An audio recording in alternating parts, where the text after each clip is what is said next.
Hello, everybody, and welcome to the Path of Ayin Kabbalistic Pathworking class. And we are moving into the challenging areas of the tree, probably some of the most challenging. So the next few paths all have something to sort of challenge us with, and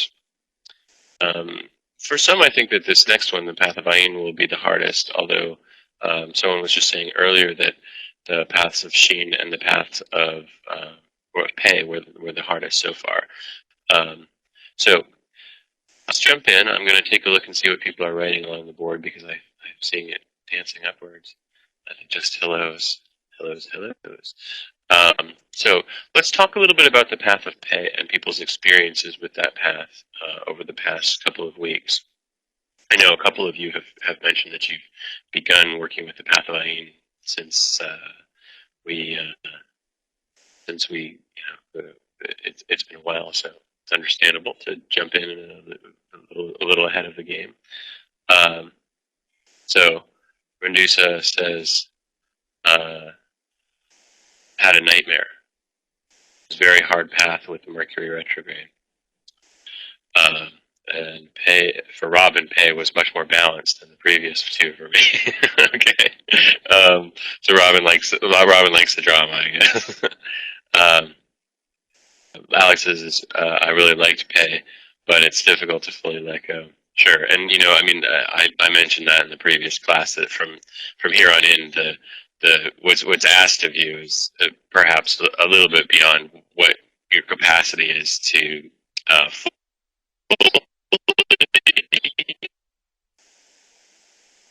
To an extent, we're tuning ourselves for future times when you will be more open to the complete experience, either while doing the recording or in some other setting in which you just simply experience it and you say, "Aha, that is exactly the experience that I was attempting to yield myself up to." Brendine or Kevin says, Pei was hard the first time and still pulling up things each subsequent times. Brendine. I totally agree. The path of Pei is one that is going to offer many different things, and it may be useful to approach it again after having listened to the next three as well, because they are each going to present some different ways of looking at that same kind of offering up.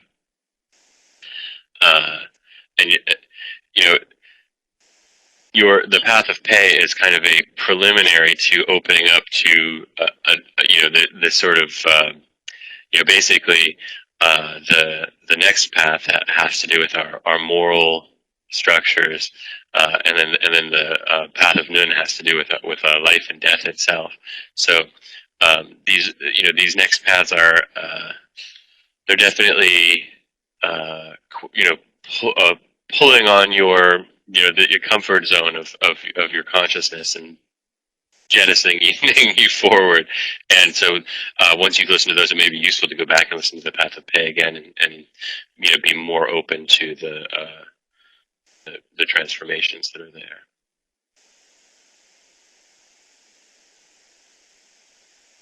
So any specific experiences with Pei?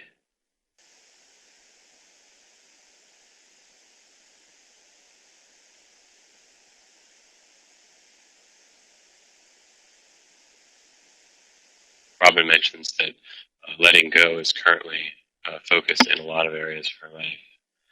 And Juan says that he's with Alex, that Pei felt very balanced and held a good degree of inner harmony. It's basically, it is a somewhat balanced thing, although it can be very abrupt. But the tarot symbol that goes along with the path of Pei, the tower, it can be a very cleansing experience sometimes. That sort of just raising everything to the ground can be just the thing that you need. You know, I think a lot of people, when they see that card in a reading, they get sort of alarmed by it, or that they get nervous that it's going to be destructive to their current way of being, and it is. But that may be just the thing that they need, because usually we're all stuck in one pattern or another, and so that cleaving of things can be healing.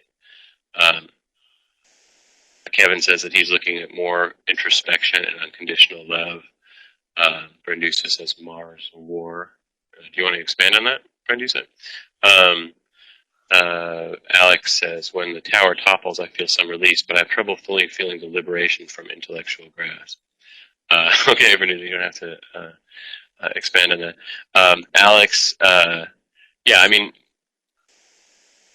what I want you to do, Alex, and this isn't the first time that we've kind of talked about this a little bit. I want you to do your best to simply just be with whatever experience is coming up, and not try and hope that it's something different, because part of the languaging that I'm trying to work you through, if you just sit with the language, it's going to have an effect upon your consciousness. Almost every word that is in those recordings is there for a specific reason. And so if you allow yourself to simply go with the flow and not worry about whether you're in the right space or the wrong space, and just simply experience, you're going to get more benefit from it than if you analyze too much. There's a thing in hypnosis. Some of the worst clients to have are other hypnotists or therapists in general, because they will have the tendency to want to know what you're doing while you're doing it, and so are thinking about the process that they're going through rather than fully experiencing the process. And that is a natural thing, but it's something that makes it so that it's harder for you to just let go into the experience. And so the more that you can just set aside that analyzing intellect and just go along with it, and then afterwards you can think about it.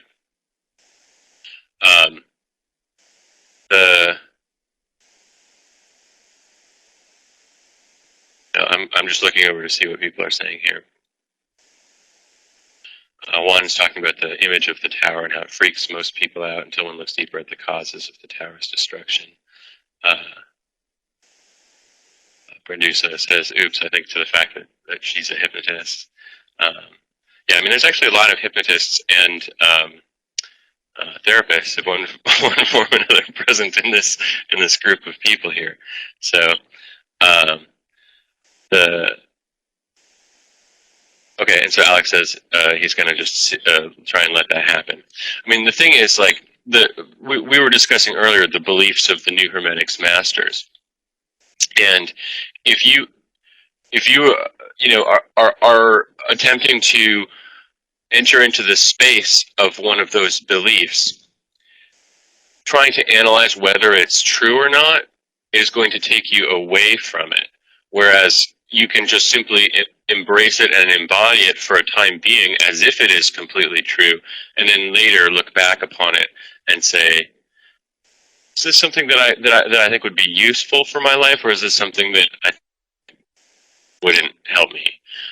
And so taking that approach to any consciousness changing experience is really going to enrich it for you, because there's you don't have to, anything that you change, in any kind of change work, you can change back. There's no there's no permanent changes, although some people I think like to pretend that there are, so that they can create drama for themselves. Like, I don't know if you guys remember, but there was a story, I'm not sure if it was national news or just local news, but there's a story about a hypnotist who hypnotized some college kids in somewhere here in a university, and the kids got stuck in trance, and they couldn't get, and then they wouldn't come out of trance, and then there was this, it's basically one of these like ludicrous stories that has no basis in reality. If those kids were actually, if any of it happened at all, those kids were obviously playing some sort of game, because there's no such thing as being stuck in trance. When it's like saying you're stuck asleep or something like that. It doesn't make any sense. So that sort of belief system, it's not gonna help. So okay,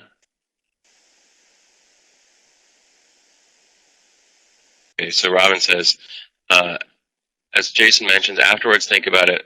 I find letting the subconscious work on it can be helpful also. Alex said that's an excellent point and experienced exactly that yesterday night.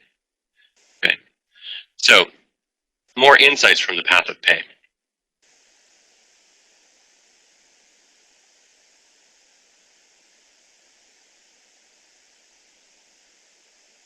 For me, the path of pay is really about accepting the fact that all of our intellectual ideas, whether we believe something to be true or untrue, whether we think that an approach is best or worst, all of those things really are simply ideas that we can make true or we can make untrue. That there's far less that is concrete than we would like to believe. Medusa says, are you saying that it was hard for you to empty your cup in that situation? It is sometimes hard to empty the cup, for sure. Especially when we feel like we know a lot of stuff. It's very hard to accept the possibility that a lot of things that we think we know aren't even true. That's something that that you come to at a certain point. A lot of our beliefs, our spiritual beliefs, even beliefs about physics, aren't even really true.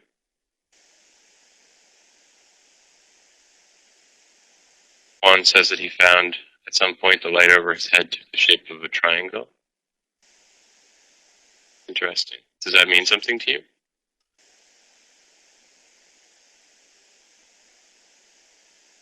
I mean, for me, the triangle, obviously, it's a three, a symbol of three.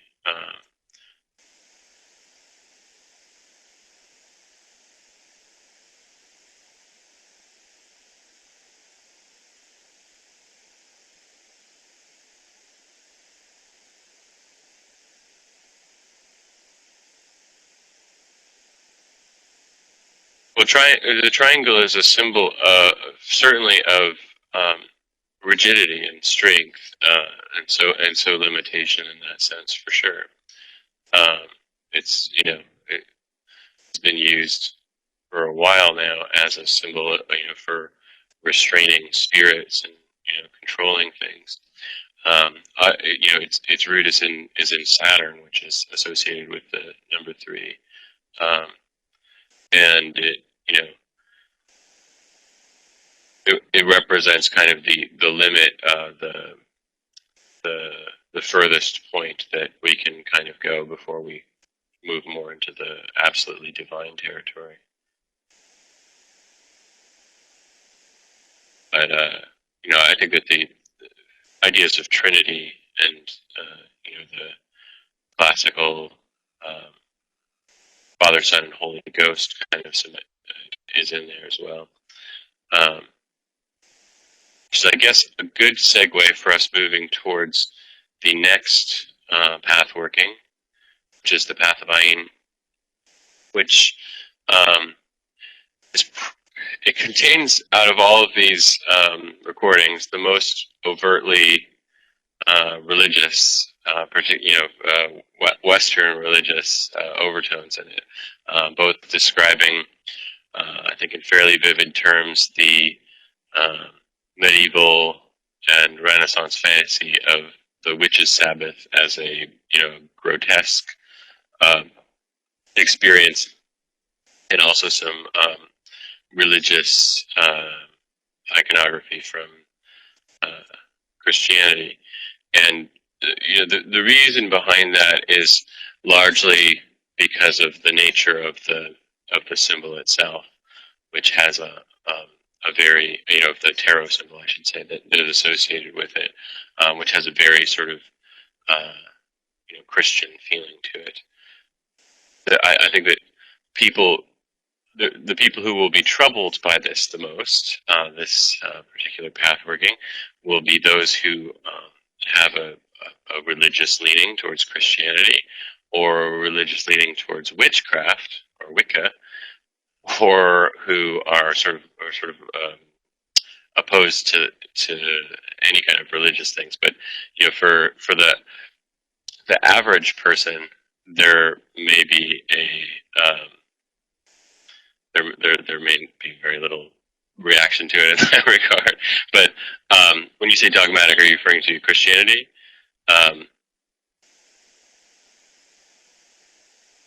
Because what I'm referring to, well, there's a there's a and those of you who've listened to it, so I'm sure sort of know what I'm talking about. But it's a very challenging recording. It's a very challenging path. In that it asks you to sort of fuse your dogmatic, your moral, your beliefs about what is right and wrong, and to just sort of fuse them together and no longer make a distinction between them. And it's really the path of Tantra, the East. That's the truth of the path of Tantra. A lot of people equate Tantra with the sex orgies or something, and that's a component of what they do. But the purpose of it is to realize that if the divine is in the lotus, it's also in the pile of excrement or the burning, decaying bones of the charnel grounds, the cremation grounds, which were considered taboo. And so the tantrics would embrace all of the things that were considered loathsome and unacceptable in their society in order to see the divine even in those things. So that's the essence of this path, essentially. The path of Ayin.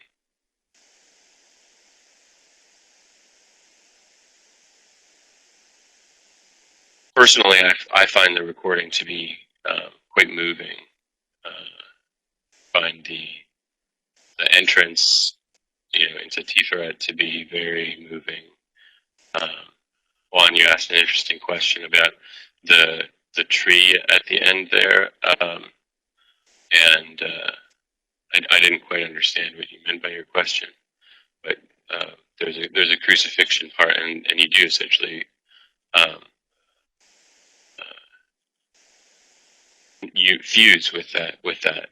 And the thing is that the idea of the sacrificial king, it's not really a Christian idea. It's an idea that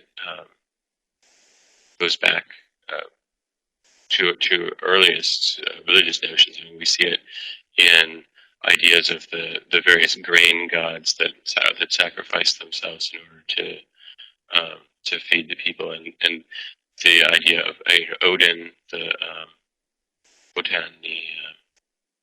the Norse god, also was crucified on a tree. So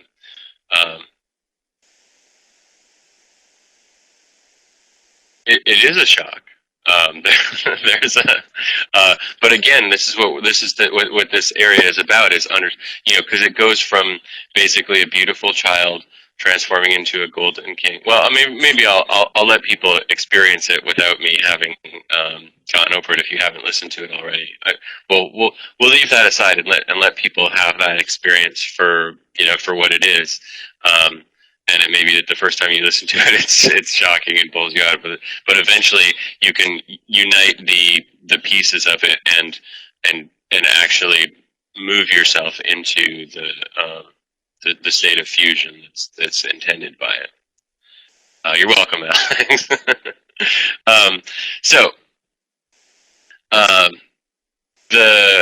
The path itself moves from Hod to Tiphereth.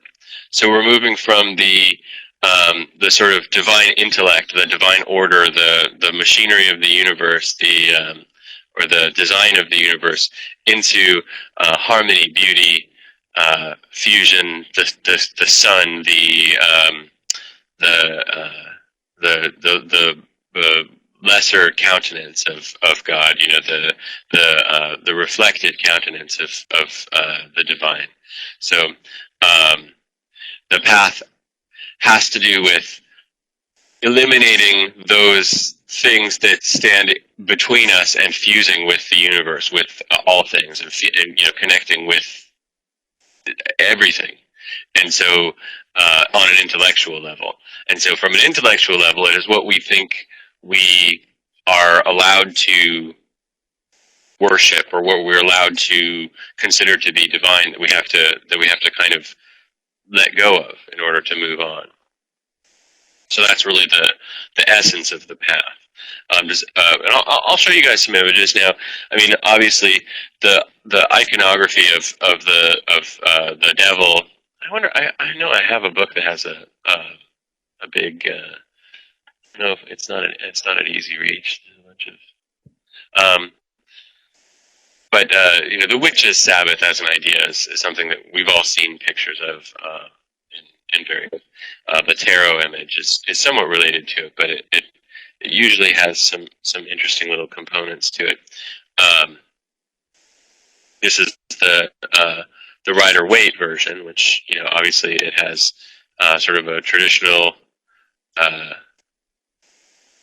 devil guy with bat wings and big horns, and there's two people that are chained to the rock on which he sits. So that's one devil image. Crowley's image, I think, is very interesting. In that, first of all, I don't know if we're able to get this clear enough for you guys to discern it if you don't have this yourself. But we've got a goat here, and then the image itself is actually the image of a phallus. You can see that, like an erect penis. And instead of these people, these forms are inside the sort of testes. And in a lot of ways, this is emblematic of the other direction of this path, which is toward manifestation, toward making things happen. Does the Rider-Waite deck show the chains as easily removable as in the Boda deck? Meaning they're just like sort of wrapped loosely around their necks? Is that what you're asking? Yeah, it's the Boda deck. Owes almost all of its imagery to the Rider-Waite deck. The Rider-Waite deck, predates it by 20 years or something like that, or maybe even more. And I mean, essentially, in a lot of ways, I think the Boda deck looks a little prettier in some of its imagery than the Rider-Waite deck. But I mean, obviously, it's sometimes it's easier to copy someone else's and make it a little better than it is to make up your own image. But Robin mentions that it's interesting to her that the chains could be easily removed if one chose to do so. Sure, and I mean that's obviously that's true, right? We the things that we are bound to, we're not in any way forced to remain bound to them. That's a choice. Couple other tarot decks just for fun. This is that Pythagorean tarot. It's a pretty much identical image as the Rider-Waite. It's got two people chained. Now these people, it's even looser. They're just sort of wrapped around a little bit. It's not even.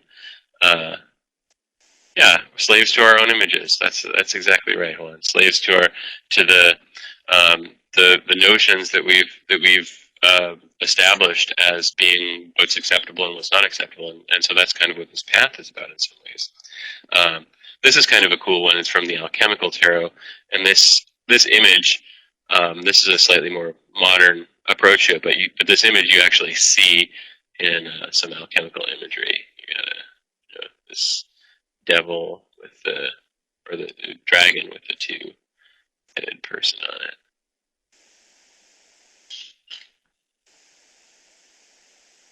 The Brotherhood of Light Egyptian deck. I think I've seen that. I don't own a copy of that one myself. I'm pretty sure I've seen that one. And finally, this is Tabby Cicero's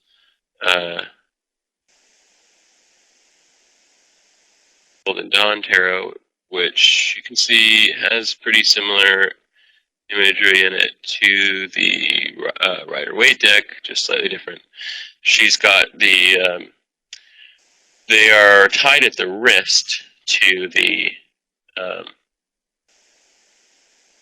central thing, and she's got them actually as sort of satyrs rather than people.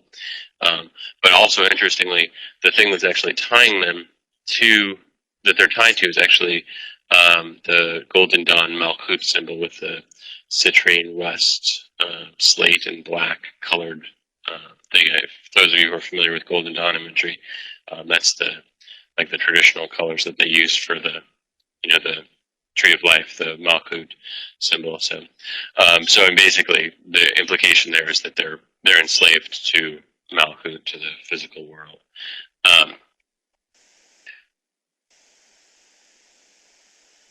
Yeah, and this actually, strangely enough, this image really, other than the alchemical one, which I think are kind of neat because he uses somewhat, actual alchemical imagery and relates it to the tarot. They're all fairly similar to one another in their outlook, and obviously the Waite, who was the person who was guiding Pamela Smith in drawing the Rider-Waite tarot, was a Golden Dawn person, although he was a very hold on a second, Brigitte. He was a very he wanted to Christianize the Golden Dawn much more so than it was previously, and so he created his own version that was much more Christian and Rosicrucian in organization, which the Golden Dawn actually becomes a very Christian organization in its inner order, but the outer order is much more sort of Egyptian and pagan in feel in a lot of ways. So Bernusa says, when I asked a question about the energy he's been feeling in past weeks when doing the pay path, particularly spring equinox time, the devil card jumped out of the deck when I shuffled the cards. Well, that's interesting. I mean, so you were one card ahead. So because the tower is the one that's specifically associated with the path of pay in the Golden Dawn symbology.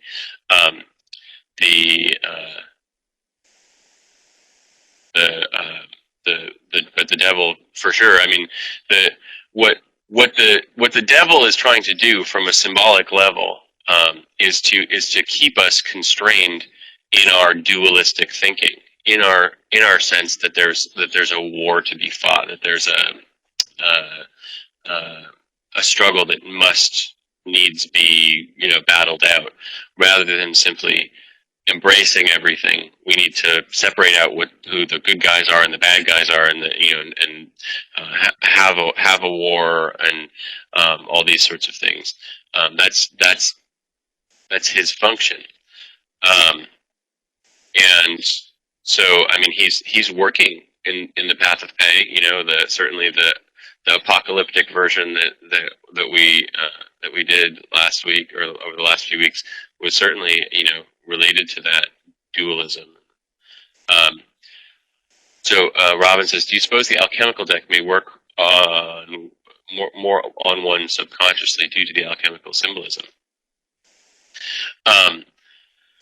Yeah, I mean, I like this alchemical deck. It's by a guy named Robert Place. It was out of print for a while, but I think it's back in print now, and it's the alchemical imagery is interesting stuff because initially alchemical imagery was making reference to chemical processes that they were trying to disguise what they were doing, but it kind of evolved into its own kind of spiritual iconography and moral iconography over time, so that a lot of the imagery that we see I think is pretty divorced from any actual chemical processes and subconscious exploration of our own internal, collective unconscious symbolism. Redusa says that she felt the ego bounding her thoughts, and yeah, I mean that's the thing is the ego. Oh gosh, yeah, computer's battery is saying that it's kind of low. So I've got 20 minutes to go, but let me see if I can shut some things down. Just an extra few minutes here.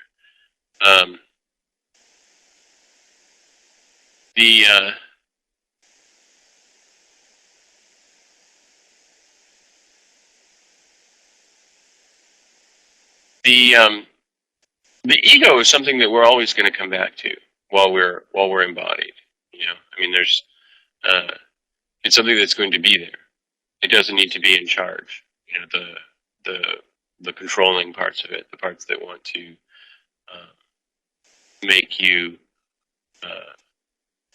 the slave to it, are not don't need to be left in charge of the encampment, but they're always going to be there. There's no killing the ego.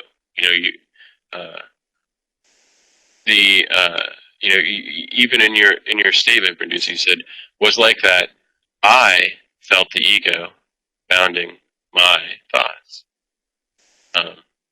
But you made two references to the ego in the statement. So trying to escape the ego is it's a war that can't be won.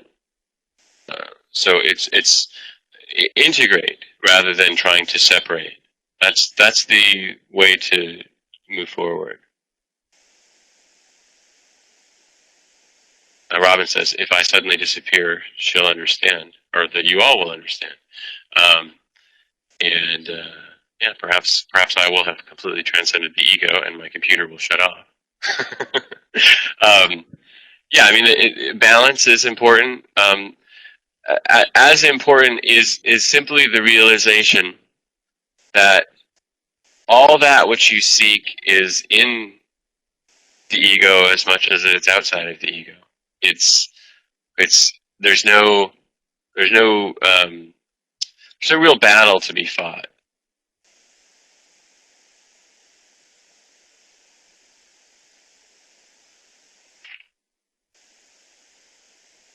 Yeah, I mean, I think that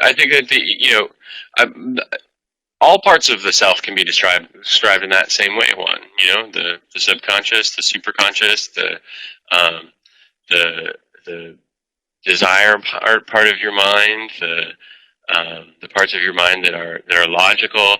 All the different parts are all mean well. They all want to serve the self and the universal economy in one way or another. And they're all deluded in one way or another. And it's important to honor them all, and to simply have them do their jobs rather than trying to take over the fort. Because Alex's logical mind really wants to rule the roost. Wants to be completely in charge. And there's no reason to fight the logical mind, but just simply to place it in its place as that one part, and to be able to have other parts run the show for a little while too. We all have all of the same parts. And none of those parts ever go away. They're all going to be there until we die, and some of them probably remain even then. So there's the war of the self against the self is one that a lot of spiritual teachings seem like they're suggesting, but they're really not. They're really not asking you to try and kill off the ego. What they're asking you to kill off is the out of control things that the ego wants to accomplish, to balance that with other aspects of consciousness. So, but I mean, the ego is still going to be there. I am still here. You are still there. The egos are just simply a constellation of awareness that is encompassed within our bodies for this time period, and can be outside of our bodies too. But the essence is something we all share. So, path of Ayin is a path of reconciliation in a fairly dramatic way of just approaching. Um, you know, my first encounter with this path probably took place when I was early 20s, and I approached it in a totally different way from the way that I'm suggesting approaching it in this recording, and I approached it by happenstance rather than intentionally through a program. And what it was is that I said, well, you know what? The devil as a concept scares me. I'm a mature metaphysician, but that concept scares me. How can I not feel this way anymore?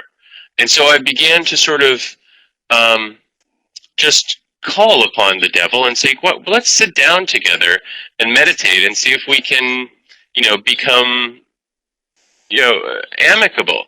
And it took me a while, and I had to deal with a lot of scary things inside myself. But eventually, I realized, well, yeah, I mean, this is a silly thing to be concerned about altogether.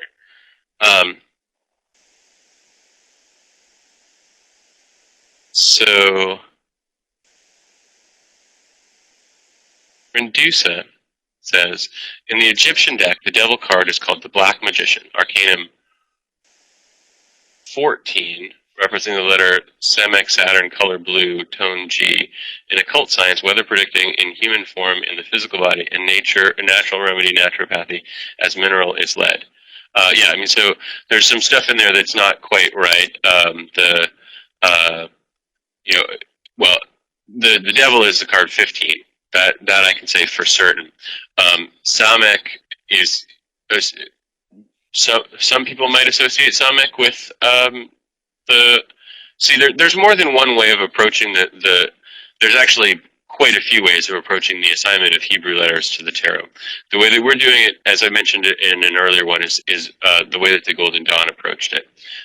And so for them, Aleph was the fool, and Beth was the magician. Aleph for them represented air, and Beth represented Mercury. So Beth as Mercury makes more sense as the magician than it does as the high priestess that it would be if you did it the other way. So, but there are some books and good ones that assign the Hebrew letters slightly differently, and then there are further ones that have nothing to do with the tarot that assign the whole Hebrew letters up and down the tree of life in a completely different order. And there's several different ways of doing that as well. So most of what that says there applies. Saturn,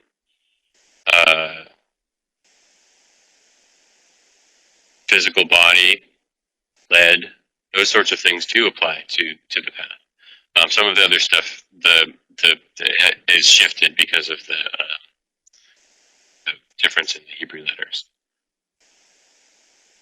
I hope that makes sense to you, Brendusa, and helps you, because I in no way want to suggest that the way that I am approaching things is correct, and the way that this card approaches things, or other rabbis who are Kabbalists who talk about the tree of life and how the Hebrew letters. I'm not challenging those people's ways of approaching it at all. There's no need to. They all are different ways that anyone can approach anything. I don't see there as being one answer that can be the only right answer. So, but in the work that we're doing together, we're using the symbol system that I have arbitrarily placed upon everything. So.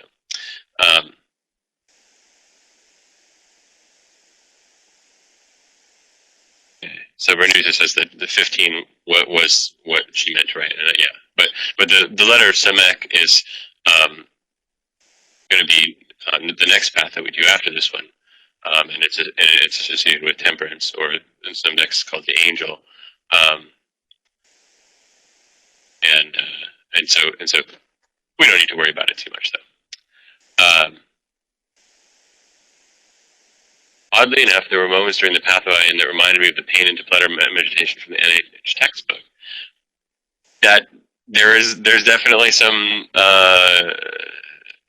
correspondences there, not completely direct, but I definitely can see how that could, you're going into a similar territory in which you're basically shifting the meaning of something, um, and pain into pleasure is one particular ramification of that concept.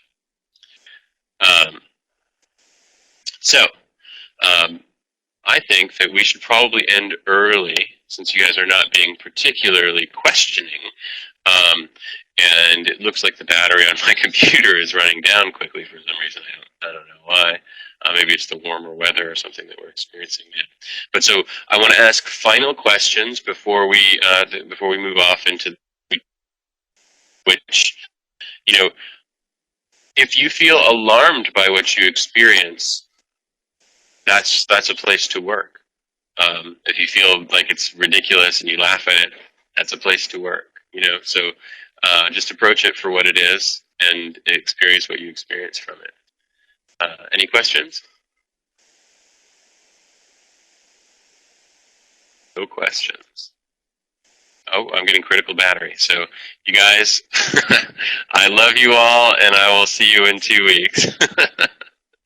Thank you very much, guys.